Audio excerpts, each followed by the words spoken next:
I am doctor माहर बाब तारिक और मैं एज अ मेडिकल ऑफिसर काम कर रही हूँ गुलबर्ग मेडिकल सेंटर में। आज हम एक इम्पॉर्टेंट टॉपिक को डिस्कस करेंगे with reference to our country Pakistan. यहाँ पे हमारे पास बहुत से पेशेंट्स खून की कमी के साथ प्रेजेंट करते हैं। जब हम उनका वर्कअप कराते हैं, उनकी लैब्स वगैरह देखते हैं, तो हमारे पास उनके एचपी लेवल्स बहुत कम होते हैं। इस डिजीज़ को हम लोग एनीमिया कहते हैं, यानी कि खून की कमी। और हमारा ज़्यादातर फोकस आज के टॉपिक पे होगा आयरन डेफिशिएंसी एनीमिया पे। अब आयरन डेफिशिएंसी एनीमिया और एनीमिया के बहुत से रीजंस हो सकते हैं। अगर हम विद रेफरेंस टू एज देखें तो छोटे बच्चों में इसका एक इम्पॉर्टेंट कॉज वॉर्म इन्फेस्टेशन होता है। बच्चों के पेट में कीड़े होते हैं जिसकी वजह से आयरन की एब्जॉर्प्शन प्रॉपरली होती नहीं है और इसकी वजह से वो लोग खून की कमी का शिकार हो जाते हैं। इसके अलावा एक कॉमन डिजीज जो हमारे मुल्क में होती है जिसे हम थैलेसीमिया कहते हैं, उसमें होता ये है कि जो हमारे पास आरबीसीज होते हैं यानी कि रेड ब्लड सेल्स, वो प्रॉपरली फंक्शन नहीं कर रहे होते, वो प्रॉपर बन नहीं रहे होते, जिसकी वजह से वो बच्चे थैलेसीमिया की बीमारी का शिकार हो जाते हैं। इसके अलावा अगर हम थोड़े बड़े एज ग्रुप में देखें, एल्डरली पीपल में, तो उनमें भी डिफरेंट रीजंस हो सकती है। एक तो इम्पॉर्टेंट फैक्टर उनकी डाइट का है, उनमें प्रॉपर इनटेक नहीं होता जिसकी वजह से आयरन डेफिशिएंसी हो जाती है। या फिर अदर कॉजेज ये भी हो सकते हैं कि उनमें डिफरेंट और बीमारियां होती हैं जैसे कि कैंसर, जिसमें एक इम्पॉर्टेंट मैं आपको एग्जांपल देती हूँ, जैसे कि बड़ी आंत का कैंसर होता है, वो बहुत लेटर स्टेज पे डायग्नोज होता है। तब तक उन पेशेंट्स में खून की कमी की बहुत सी अलामात जाहिर हो चुकी होती है। अगर हम एक इम्पॉर्टेंट फैक्टर को और एज ग्रुप को डिस्कस करें जिसमें हमारे पास यंग गर्ल्स और ख़वातीन आ जाती हैं, उनमें भी अनीमिया के बहुत से कॉजेज होते हैं। The main being improper diet या पुअर डाइटरी इनटेक, जिसमें हमारे पास क्या होता है कि वो प्रॉपर आयरन इनटेक नहीं करते, जिसकी वजह से वो आयरन डेफिशिएंसी एनीमिया का शिकार होते हैं। डाइट के बाद एक important factor irregular menstrual cycle है, जिसमें कुछ लोगों में ब्लड लॉस बहुत ज़्यादा होता है। उन फीमेल्स में हमारे पास अनीमिया या आयरन डेफिशिएंसी की बहुत से सिम्टम्स होते हैं। Other than that, pregnancy is an important cause. हमारे यहाँ pregnant females mostly iron deficiency anaemia का शिकार होती हैं। इन फैक्टर्स के अलावा अनीमिया के और फैक्टर्स में इन्फेक्शंस या ब्लड लॉस वगैरह भी आ जाता है। अब हम डिस्कस करते हैं कि अगर एक अनीमिया का पेशेंट हमारे पास प्रेजेंट करता है तो हम किस अप्रोच को लेके उसे डायग्नोज करते हैं और किन लाइन ऑफ ट्रीटमेंट्स को हम फॉलो करते हैं।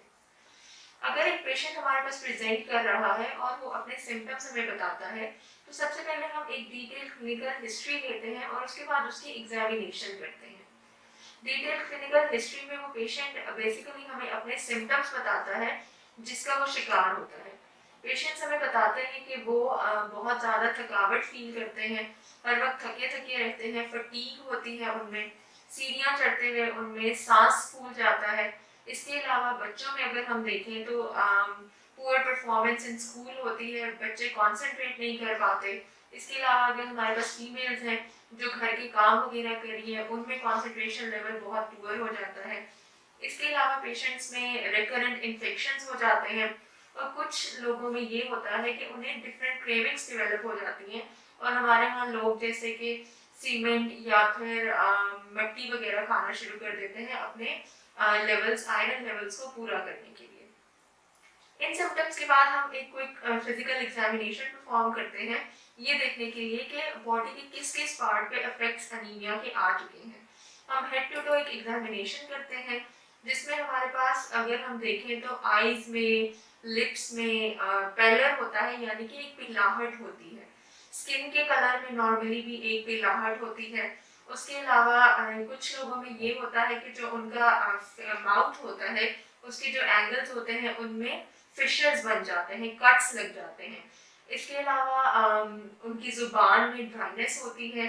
अगर हम देखें कुछ लोगों में जिनमें बहुत सीवियर एनीमिया होता है, जो स्प्लीन होती है, यानी कि हमारा एक ऑर्गन होता है जहाँ पे रेड ब्लड सेल्स की ब्रेक डाउन होती है, वो बढ़ जाता है। इन सिम्टम्स को देखने के बाद और इस एग्जामिनेशन के बाद हम लैब टेस्ट करते हैं ताकि हम कंफर्म कर सकें कि उनके लेवल्स क्या हैं ब्लड के। उन टेस्ट में हम सबसे पहले एक ब्लड कंप्लीट पिक्चर कराते हैं जिसमें हम देखते हैं कि पेशेंट के आरबीसीज कितने हैं, उसका एचबी कितना है, उसके प्लेटलेट्स कितने हैं। अब हम मैनेजमेंट को डिस्कस करते हैं, जो कि हमारा मेन टॉपिक था, iron deficiency anaemia. Iron deficiency की एनीमिया के मैनेजमेंट में एक इम्पॉर्टेंट चीज़ ये होती है कि हमें एचपी के लेवल्स को फॉलो करना होता है। एक स्पेसिफिक लेवल को हमें देखते हुए हमें डिसाइड करना होता है कि whether this patient needs iron therapy, या हम डाइट से ही इसके आयरन लेवल्स को रिप्लेनिश कर सकते हैं।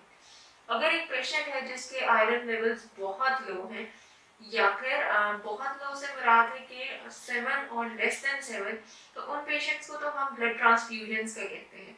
अदरवाइज अगर इससे थोड़े बेहतर लेवल्स हैं, तो हम उन पेशेंट्स को आयरन थेरेपी एडवाइस करते हैं, जिसकी दो टाइप्स होती हैं। या तो हम ओरल थेरेपी एडवाइस करते हैं, या फिर हम पार एंट्रल थेरेपी।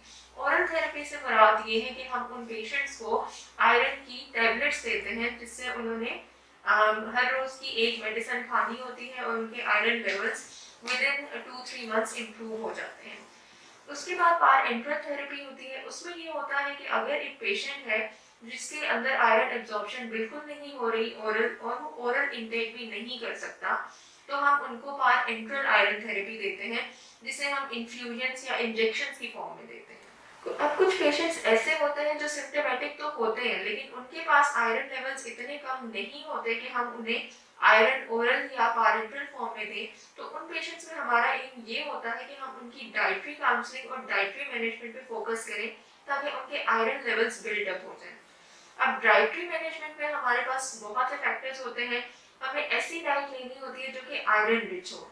अब बहुत से ऐसे फ्रूट्स होते हैं, वेजिटेबल्स होते हैं, जिनमें आयरन बहुत ज़्यादा होता है, जैसे कि हमारे पास चिकन है, मीट है, डेट्स हैं, एप्पल्स हैं, बीट रूट है जिसको हम चुकंदर कहते हैं। इन चीज़ों में आयरन बहुत ज़्यादा होता है। ऐसे पेशेंट्स को हम कहते हैं कि वो कलेजी लें, क्योंकि उसमें सबसे ज़्यादा आयरन होता है और उससे आयरन लेवल्स बहुत जल्दी रिप्लेनिश होते हैं। इसके अलावा हम उन पेशेंट्स को कहते हैं कि आप अपना फ्लूइड इंटेक इम्प्रूव करें, और डिफरेंट फ्रूट्स और ग्रीन लीफी वेजिटेबल्स का आप जूस वगैरह बना के पिए। इसमें एक इम्पॉर्टेंट एग्जांपल मैं इस तरह देती हूँ कि अगर आप लोग चुकंदर, सेब और गाजर का जूस बना के पीते हैं, तो आपके बहुत जल्दी आयरन लेवल जो है वो अपने नॉर्मल रेंज में आ जाते हैं। इस वीडियो में we have tried to cover every aspect of iron deficiency anaemia. हमने हर पॉइंट को मेंशन करने की कोशिश की है, और अगर आपकी सराउंडिंग में इस तरह का कोई पेशेंट है जिसे ये सिम्टम्स हैं, तो आप हमारे हॉस्पिटल को विजिट कर सकते हैं और प्रॉपर कंसल्टेशन पेशेंट को दे सकते हैं। हम लोग यहाँ पे, हमारे पास प्रॉपर डॉक्टर्स की एक टीम है जो इस तरह के पेशेंट्स को ट्रीट करते हैं। हम पेशेंट की प्रॉपर काउंसलिंग करते हैं, उनकी मैनेजमेंट करते हैं, और इस चीज़ को मैं इम्पॉर्टेंट समझती हूँ कि इस तरह के पेशेंट्स को ट्रीट होना चाहिए, क्योंकि ये एक ट्रीटेबल डिजीज़ है, और इसकी अवेयरनेस भी लोगों में होनी चाहिए, क्योंकि ये हमारे कंट्री पाकिस्तान में बहुत ज़्यादा एक इम्पॉर्टेंट फैक्टर है, स्पेशली फीमेल्स में, क्योंकि चाइल्ड बियरिंग एज में है और उन इन सिम्टम्स का शिकार है। तो आई होप सो कि आयरन डेफिशिएंसी एनीमिया से रिलेटेड आपकी क्वेरीज क्लियर हो गई होंगी। Thank you so much.